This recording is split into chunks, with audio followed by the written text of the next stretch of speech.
근데 관성 질량과 중력 질량이 왜 같은지 하는 건 나중에 제가 설명드리고, 그다음에 질량은 무엇인가에 대해서 이제 단도직입적으로 한번 설명해 보겠습니다. 그리고 질량은 우리가 진공 매질이 있는 상태에서 질량이 뭔가, 그리고 질량이 있으면 왜 시공간이 왜곡되느냐 하는 것을 논리적으로 한번 살펴보겠습니다. 그러니까 일단 지금 우리가 질량이라고 했을 때는 그 중력에 의해서 측정을 하는 거 아니에요. 중력의 양으로 질량을 아는 거 아니에요. 측정을. 우리가 이제 질량을 측정할 때는 어떻게 되는 거예요? 그러니까 중력의 크기가 질량이다 이렇게 지금 우리가 측정하는 거 아니에요. 지금 현재는. 우리가 저울에서 네. 측정하는 게 이제 중력 질량이고, 네. 이와 같이 이제 진자를 통해서 이게 흔들리면서 측정할 수 있는 게 관성 질량이죠. 네. 그러니까 이게 그러면 이제 물건을 어떤 물질이 그러면 이제 물질 어떤 질량이 있어. 그럼 그 질량을 잴 때 관성 질량을 측정하지 않고, 그러니까 중력 질량을 측정하지 않고 관성 질량을 측정할 수 있는 방법이 있는 거예요? 아까처럼 그 진자에 의해서 진자에 측정되는 이게 이제 가장 정밀하게 측정되는 거죠. 그게 이게 진자에서 여기서 힘을 측정하고, 그 여기서 힘의 측정은 뭐예요? 그러니까 뭘로 측정하는 거예요? 여기는 이제 진자의 어떤 뭐랄까, 거기 다 나와 있으니까, 비틀림을 여기서 어떤 진자가 가지는 힘하고 움직임에 대한 그 이론식이 있잖아요. 거기서 이제 질량을 계산할 수 있죠. 여기서 이제 진자가 올라가서 내려갔다 하면서 여기서 힘을 이제 이론적으로 얻을 수 있고, 그 다음에 여기서 가속도는 그 다음에 올라가는 높이에 비해서 가속도 나오니까 위치 에너지 뭐 이런 개념으로 이 진자에서 심플하게 측정할 수 있죠. 그러면 지금 그러니까 실험적으로는 일단 같다고 완전히 결론이 난 거예요? 실험적으로는 지금 가장 정밀한 게 우주의 그 마이크로 위성을 통해서 한 게 지금 10의 마이너스 15승 정도. 15승 이하다. 이해하다. 어. 같다는 건 아니고. 같다고 이게 실험을 할 수 없는 게 실험 오차가 있으니까. 그러면 거의 10의 마이너스 15승이면 거의 같다고 봐야 되겠네요. 10의 마이너스이라는 게 아니고 10의 마이너스 15승 이하, 그러니까. 이내다. 그러니까 정밀하게 하면 할수록 10의 마이너스 18승, 10의 마이너스 20승 이렇게 되겠지. 그럼 같다라고 결론을 낼 수가 있나? 같다고 결론 낼 수 있는데 이론적으로 왜 같은지는 모른다는 거지. 이론적으로. 그래서 우리가 지금까지 진공 매질이 뭐냐 하는 걸 우리가 이제 그 고체에 가깝다. 그런데 기존의 에테르 개념과 유사한 면이 있죠. 근데 문제는 이게 기존의 이론은 에테르하고 물질은 완전히 별개의 것이다라고 지금 생각하고 있거든요. 근데 양자역학에서는 이 입자가 모여서 질량이 되고 뭐 큰 입자가 되는데, 입자라는 것은 필드, 에테르에 들뜬 상태. 그러니까 에테르와 물질이 분리된 게 아니라 합친 거죠. 그러니까 에테르가 에너지가 더해진 상태가 물질이다. 그러니까 에테르에서 에너지가 더해진 물질이 된다. 우리가 알고 있는 물질. 그래서 이걸 정리하면 진공 매질에다가 에너지가 더해지면은 질량을 가진 물질이 된다. 이런 개념이죠. 그게 촉근을 해서 마치 진동이 조금 스트링이 떨리는 것이 그 질량을 만들어낸다라는 뭐그 이론들하고 어떻게 상관이 어떻게 돼? 내가 촉권 이론에 대해서 상세히 모르겠지만 결국 유사성이 많죠. 이게 에테르의 어떤 아까 그 뭐죠? 핑켈슈타인 교수가 말한 것처럼 진공이 어떤 구조를 가지고 있고 구조 속에서 마치 그 끈과 같은 그런 구조를 가지면 그게 흔들리면서 이제 에너지가 더해지고 들뜬 상태가 되고, 그 흔들림을 우리가 인식할 수 있는 거지 흔들리지 않으면 인식할 수 없는 진공이죠. 그 우리 김 선생님 생각에서는 김태훈 선생님 볼 때는 이 질량이라는 거는 과연 방금 얘기한 것처럼 그러니까 질량을 어떻게 그러면 지금까지 물리학 우리 선생님 가르칠 때 학생들한테 어떻게 이제 이 질량이 무엇인가 어떻게 가르쳤어요? 그 질량은 그때 뭐 절대 질량 값이라 해가지고 그때 나온 거 있었고 그게 1g이라면은 그 1g을 질량과 무게는 다르잖아요. 질량이라는 것은 그 1g이라는 것은 어떤 이제 그 어떤 뭘 기준으로 하더라. 뭐 기준으로 하나 모르겠네. 그 기준에 그 1g이라는 것은 고유의 어떤 절대값이지만 무게는 달라지죠. 무게는 중력에 의해서 그 중력 M하고 mg하고 다르잖아요. g를 곱해줘야 돼요. 그러니까 g를 곱해주는데 지구상에 있어서도 그 적도하고 북극이 또 달라요. 북극이 반지름이 짧고 그렇죠. 여기 편평도에 있어서 적도 지방이 길기 때문에 R 제곱에 mm이라는 그 계산을 해면 R이 밑에 분모에 있기 때문에 분모가 작을수록 F 값이 크게 나오니까 그러니까 결국은 질량에다가 중력을 곱한 것이 무게가 되는 거고 그 우리는 고등학교에서는 질량과 무게의 차이점을 그렇게 가르쳐 주고 있죠. 관성 질량에서 질량의 정의가 뭐냐면 외부 힘에 대한 외부 힘에 대해서 움직임에 대한 저항값이더라고요. 그렇죠. 그러니까 네. 질량이 있기 때문에 어떤 관성을 이제 네. 관성에 반대되는 방향으로. 질량이 크면은 움직임이 둔하고 음. 질량이 작으면 움직임이 이제 빠르다. 이런 어, 외부 힘에 대한 저항 이걸 이제 관성 질량의 정의죠. 그런 식으로 이야기하구나. 그렇죠. 그럼 이제 이 질량을 가지고 있는 이 질량은 그럼 어디서 나왔느냐 하는 문제가 있잖아요. 네, 그래서 우리가 이게 가설을 그것이- 이제 이 진공 매질이 있는 상태에서 질량이 뭐냐. 그런데 그래서 이제 양자역학이랑 유사하게 진공 매질에서 에너지가 더해지면 질량을 가진 물질이 된다. 그러니까 결국 질량은 에너지니까. 그러면 그러니까 완전 그 우주 상태에서 중력이 없는 상태에서 완전 관성이 없는 상태, 그러니까 중력이 없는 상태에서 이 질량의 그 관성 질량이 사실 지구에서 재는 거하고 차이가 어느 정도 있는 거예요? 예를 들면 공기 중에 여기는 그 우리 그 지구에 중력이 있는 때의 관성 질량하고 중력이 없는 우주 상태에서 그 우주 공간에서의 관성 질량하고 그 차이는 어느 정도 되나요? 차이가 없지. 차이가 없는 차이가 없다는 거잖아요. 차이는 질량이라는 것은 거기서나 여기서나 같은 거지. 관성 질량에서 차이가 없다 측정에서는. 아까 10에 마이너스 15승 우주에서 졌다 그랬죠. 여기에서 생게 15 마이너스 15. 그다음에 지상에서 했을 때는 똑같죠. 뭐. 거의 그러니까 다를 수가 없어요. 다를 수 다를 수가 없는 상황이고 그래서 이제 이게 왜 다른지 그는 이론적으로 쌈박하게 안 나오니까 이게 이제 아인슈타인의 상대성 이론, 일반 상대성 이론에서 그게 같다고 전제를 하는 거죠. 음.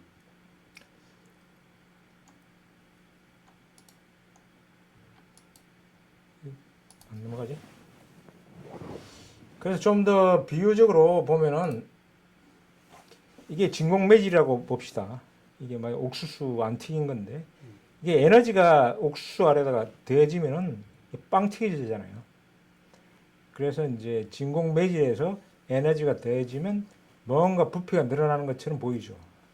그래서 진공 매질이고 질량을 가진 물질이다 이런 식으로 좀 상상을 해볼 수가 있습니다.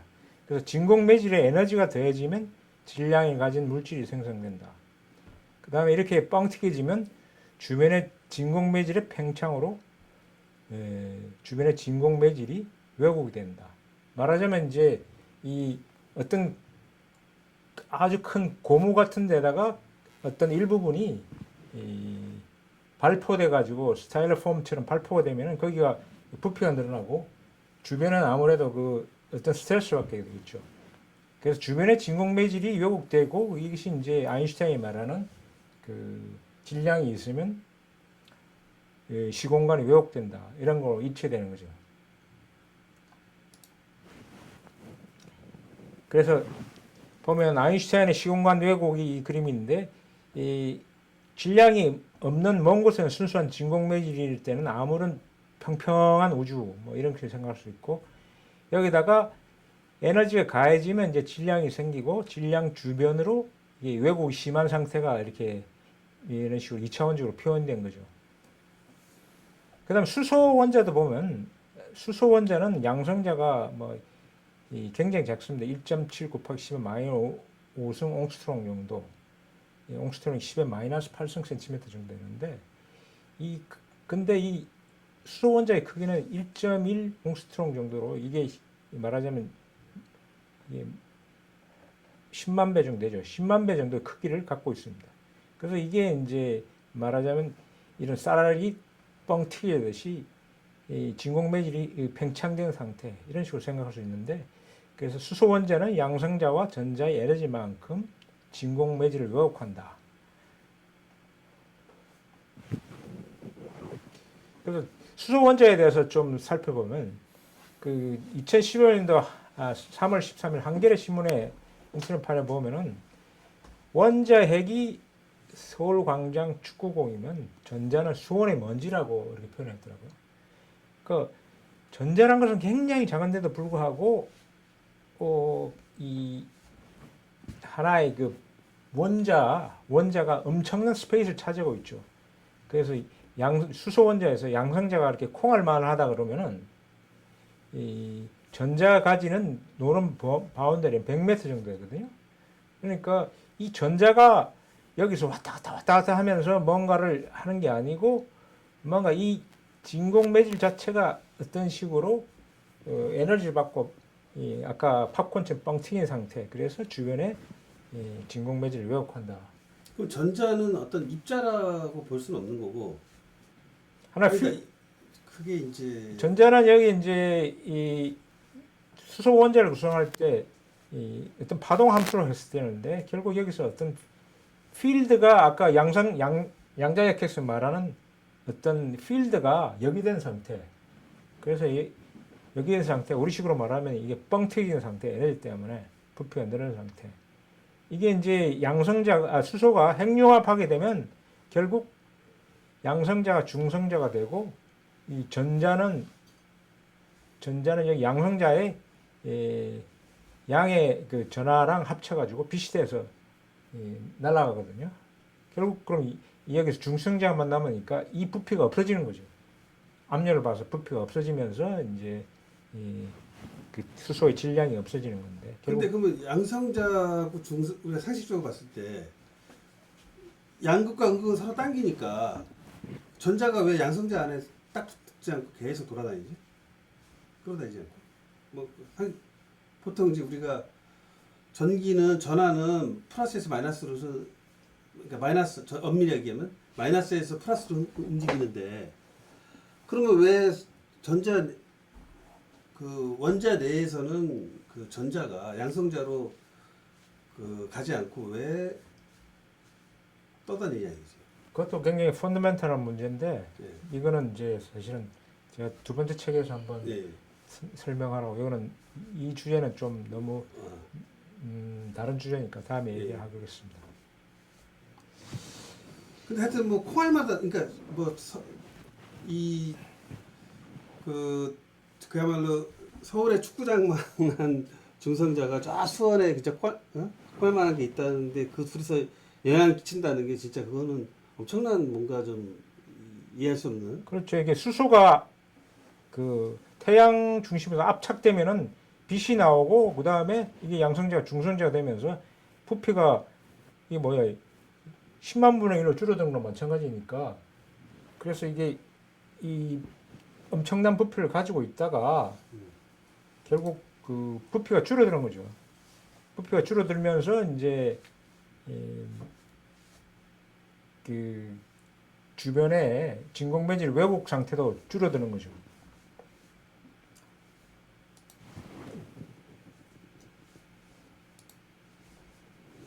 그래서 이제 이와 같이 진공 매질의 에너지가 되면 이게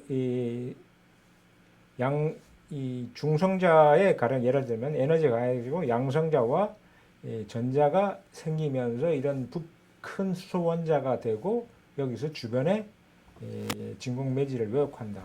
이런 식으로 이해를 할 수 있습니다. 그래서 진공 매질에 에너지가 가해져 진공 매질을 밀어내는 것이 질량이고 이 질량의 존재로 주위 진공 매질은 왜곡된다. 이런 식으로 이제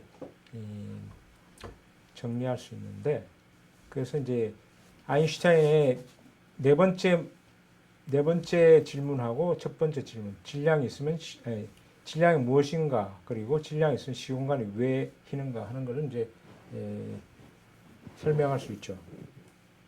근데 이 시공간이 휘면은 왜 중력이나 인력이 발생하나? 이걸 어떻게 해석할 수 있을까? 제가 고민을 엄청나게 많이 했는데, 그래서 이게 결국 중력의 기운이 뭐냐 하는 얘기죠. 김 선생님은 그 시공간이 왜곡되면 왜 중력이라는 인력이 발생할 거라고 생각합니까? 시공간이 휜다는 것은 흰 위치가 있을 거 아니에요. 그 흰 위치가 하나의 질량을 중심으로 해서 밀도가 커진다고 보거든요.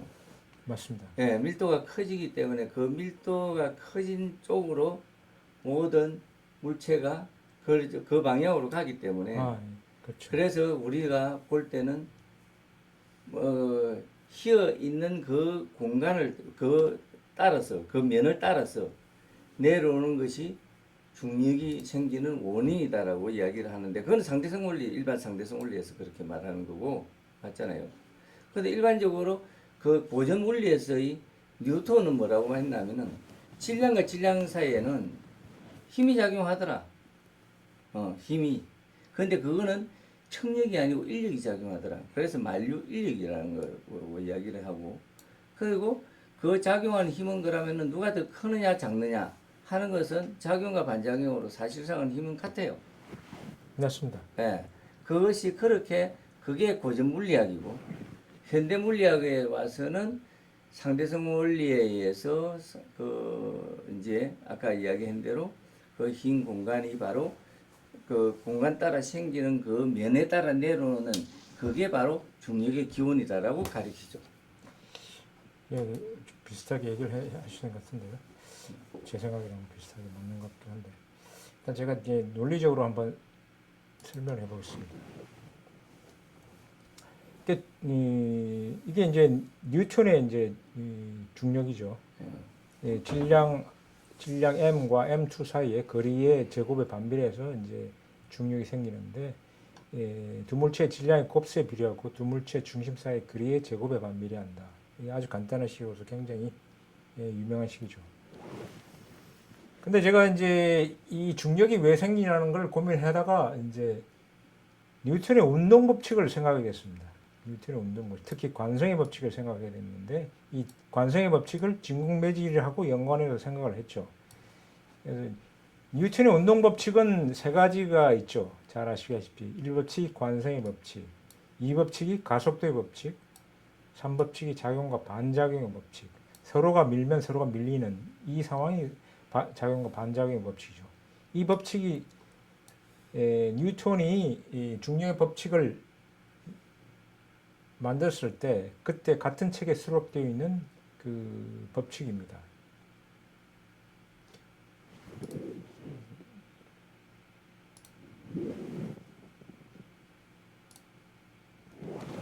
그래서 뉴턴의 제1의 운동 법칙, 관성의 법칙인데 이게 읽어보면 물체의 질량 중심은 외부 힘이 가해지지 않는 일정 속도로 움직인다. 이거 이제 수식을 포함하면 외부 힘이 합이 제로면 움직이지 않는다. 그리고 속도가 시간에 따라서 변함이 없다. 이런 건 수식으로 똑같은 말이죠. 근데 왜 그럴까요? 뭐 이런 질문을 해봤는데 김 선생님은 왜 외부 힘이 가하지 않는 일정 속도로 움직이게 될까요? 힘이 가해지지 않는 것은 이게 이제 그 당시 그 당시 그 과학자 누구야? 뉴턴? 아니요, 뉴턴 갈릴레오? 이전에 갈릴레이. 갈릴레오. 네. 갈릴레오가 이제 이야기한 거하고 이제 좀 달라지는 부분인데 힘이 가해지지 않으면은 F는 ma라는 이 공식 자체가 뭐냐면은 A가 0이면은 질량이라는 것은 존재하기 때문에 F가 0이 나온다는 것은 A가 0이 나와야 돼요. 그럼 A가 0이 나온다는 것은 A가 가속도라는 거거든. 가속도가 0이라는 말은 속도가 변하지 않기 때문에 0이에요. 예, 그게 이제 F는 ma라는 그 식인데 그 말은 바로 뭐냐면은 힘이 가해지지 않으면은 힘이 0이라는 이야기이기 때문에 A도 0이 나와야 돼요. 그러니까 속도가 변하지 않는 거죠. 그런데 왜 변하느냐? 그 결과잖아요. 그래 이제 변하는 거는 뭐냐면은 마찰이지. 이게 이 면에서 완전 무마찰이라면은 변하지 않죠, 당연히. 마찰 때문에 이게 속도가 아니 변하는 마찰이 거죠. 없는 상태에서의 그 F는 MA이고 음. 마찰이 없는 상태에서 마찰이 그렇죠. 예, 마찰이 없는 상태에서 MA이고 그러니까 결국은 그 얘기는 왜 도대체 그렇게 되는가에 대한 설명은 아니죠. 결과를. 네, 맞습니다. 이게 그러니까 왜 그렇게 되느냐 하는 거 아니야. 그러니까 왜 그렇게 되느냐 하는 걸 제가 좀 그거는 이제 하나의 그 공기 저항 때문에 그런 거 아니야. 아니 공기 그건 저항, 경이 공기가 없다고 없는 했을 때 진공에서 진공에서 진공 상태에서 얘기. 그래서 여기서 하나의 질문 어. 왜라는 질문과 더불어서 이 운동을 하게 되면 운동 에너지가 어디 어떻게 저장이 될 저장이 거예요. 되는 거야. 아, 이걸 한번 또 고민을 해보면서 질문을 던져봤는데 이게 이제 말하자면 진공 매질하고 연관을 시켜서 이제 질문하고 대답을 제가 했죠. 그래서 이제 이게 어떤 물체가 일정 속도로 움직이게 되면 여기서 이제 빛이 계속 나오게 되면 전진하는 앞쪽은 이제 이 빛의 파장이 짧아지거든요. 이게 블루 시프트라고 하고 뒤쪽은 이게 레드 도플러 효과인데. 이게 도플러 효과죠. 그래서 가령 뭐 어떤 바다 위나 물 위에서도 보면 뭐가 이 파동을 치면서 움직일 때 전진하게 되면 이 앞쪽으로 이제 이 파장이 짧아지고 뒤쪽은 파장이 길어지죠. 그러니까 진공 배질에 관해서 생각해 보면은 물체가 전진할 때는 앞쪽이 좀 더 압축되고 뒤쪽이 이완된다. 그리고 관성 운동으로 진공 매질이 왜곡된다. 이런 건 확실한 거잖아. 그래서 근데 왜곡되는데 운동은 어떤 방향이냐? 물체는 진공 매질이 왜곡이 심한 방향으로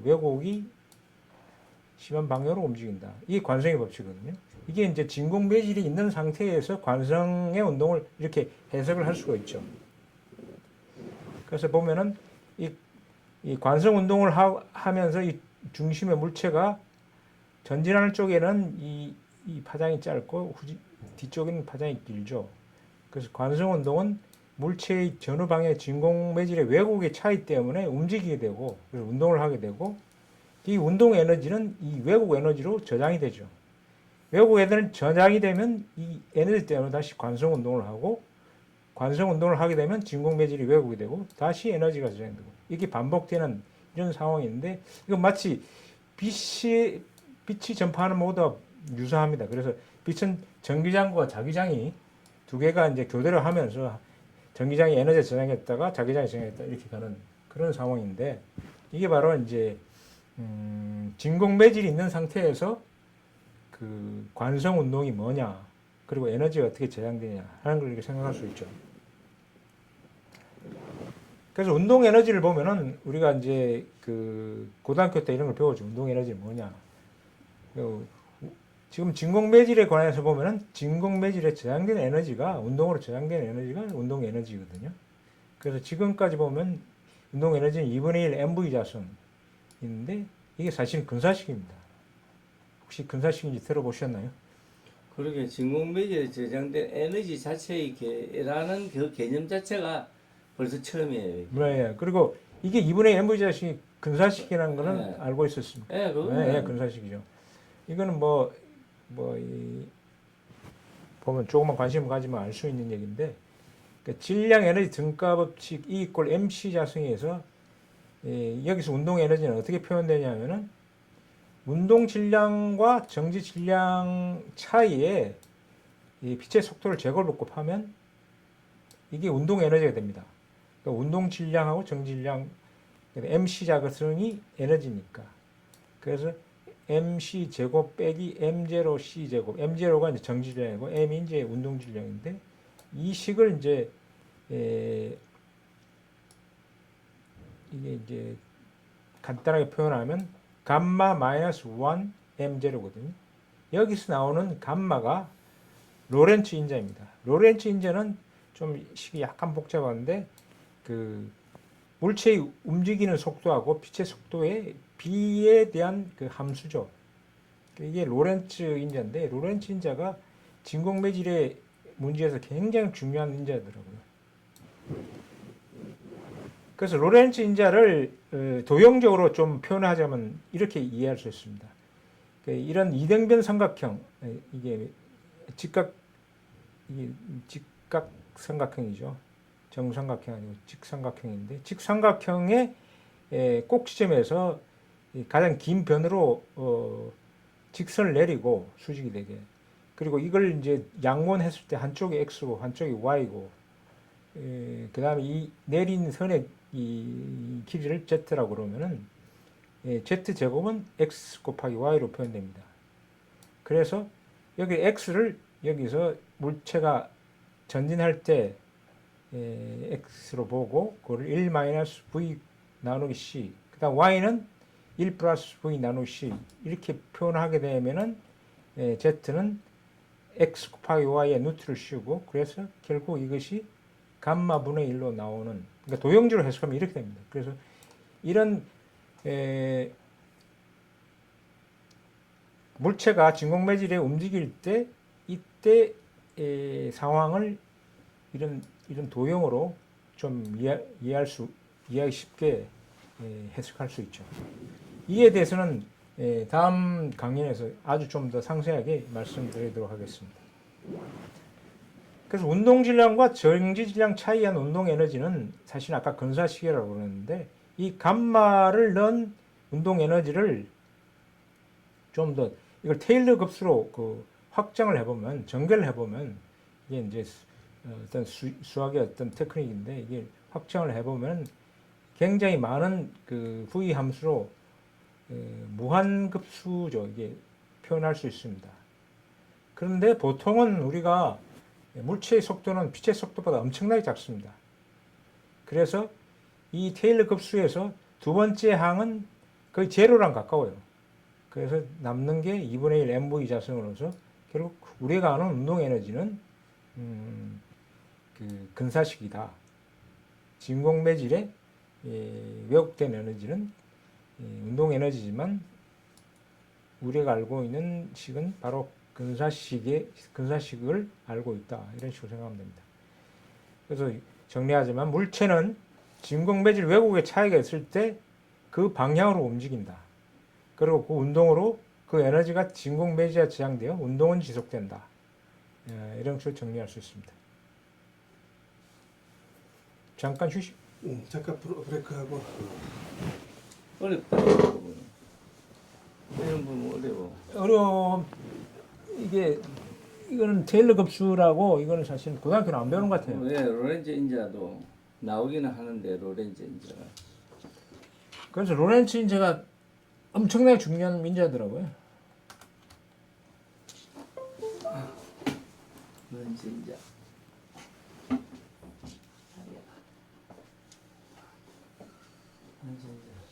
이 정도 하더라도 시간이 많이 가겠는데.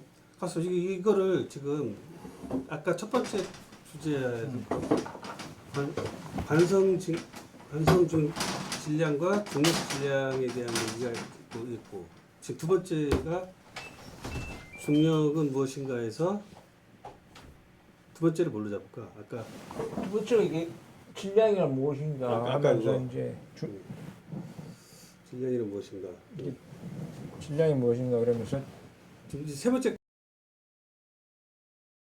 가능한가 지금? 아니지. 질량이 무엇인가에서 정지 질량? 그 질량, 운동 질량과 정지 질량, 아까 중력 질량, 관성 질량, 질량이 지금 네 가지가 나오네. 관성 질량, 을 관성 운동- 질량하고 중력 질량은 같은 얘기가? 정지 질량이고 같은 거고, 응. 그리고 운동 질량하고 정지 질량은 다른 거지. 값이 다른 거지. 다른가? 그러면 그게 측정을 할 때 그러면 운동 질량 같은 물질에 대해서 우리가 보통 내지적으로 물질이 질량을 갖고 있다 그러잖아. 이 물질의 질량은 뭐야? 관성 질량이야? 관성 질량이 나고 중력 질량이 나고. 그렇지. 근데 움직이면은 이게 관성 질량과 중력 질량이 둘 다 생기지. 증가하는 거지. 증가하지. 인크리스 하는 거지. 운동 질량이 증가하지. 결국 궁극적으로 이 질량은 운동이니까 제로부터 다 운동으로 생기는 질량이지. 근데 그건 질량이 아니라 힘 아니야? 힘? 이거 갈 때? 이 질량이? 응? 질량이 있어 여기에 정지 질량이 있어. 근데 얘가 이제 운동을 해. 그러면 운동 질량이 또 플러스가 되잖아. 그러면 이 물질에 대한 질량이 아니고 어떤 힘이잖아. 질량이 발생하는 힘이잖아. 거기서 이제 괴수나 이런 거 붙이면 힘이 되고 뭐 프리퀀시가 되고.